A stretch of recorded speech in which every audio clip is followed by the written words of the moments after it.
ছোট্ট একটা ঘটনা বলি, হিজরতের ঘটনা আপনারা জানেন। আল্লাহর নবী যখন তার বন্ধু সাইয়েদনা আবু বকর সিদ্দিক রাদিয়াল্লাহু আনহুকে সাথে নিয়ে হিজরতের সেই কঠিন রাতে রওনা করেছেন। পথ চলতে চলতে চলতে চলতে ফজরের ওয়াক্ত যখন হয়ে যাচ্ছে, আবু বকর রাদিয়াল্লাহু আনহু বললেন, ওগো আল্লাহর নবী, ফজরের সময় হয়ে যাচ্ছে, কিছুক্ষণ পরে দিনের আলো ফুটে ওঠা আরম্ভ হবে। দিনের বেলা আমরা যদি এভাবে পথ চলি, কাফেররা আমাদেরকে দেখে ফেললে, ধরে ফেলবে। চলেন আমরা এখানে গারে সৌরের ভেতরে আশ্রয় নেই, তারপরে আমরা পরবর্তী পরিস্থিতি বুঝে এখান থেকে রওনা করব। আল্লাহর নবী বললেন, ঠিক আছে আবু বকর চলো।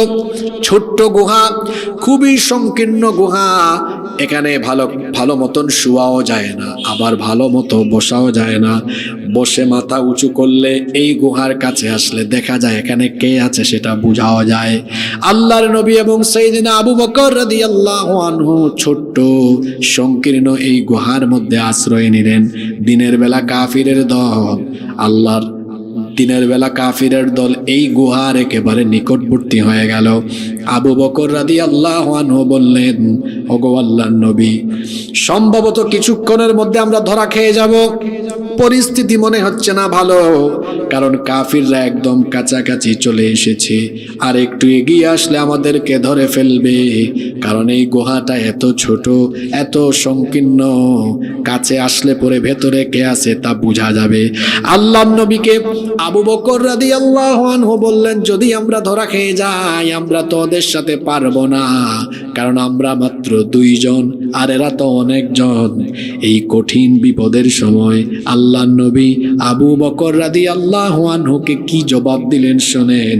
আল্লাহর নবীর সেই কথা আল্লাহ তাআলা আমাদের জন্য কোরআনুল কারীমের ভেতরে তুলে দিয়েছেন। আল্লাহর নবী তখন আবু বকর রাদিয়াল্লাহু আনহুকে বললেন, ও আবু বকর, কে বলেছে আমরা 2 জন? আমরা তো 2 জন না।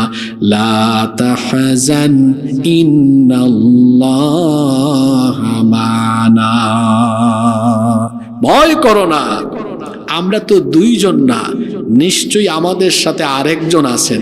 তিনি কে? আচ্ছা, আল্লাহ যার সাথে আছেন তাদেরকে মোকাবেলা করার শক্তি দুনিয়ার কারো আছে? আল্লাহ বাঁচাই দিলেন, 2 জনকে হেফাজত করলেন। সুবহানাল্লাহ।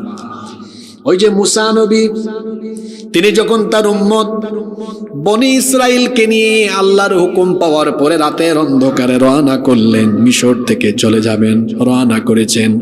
এই খবর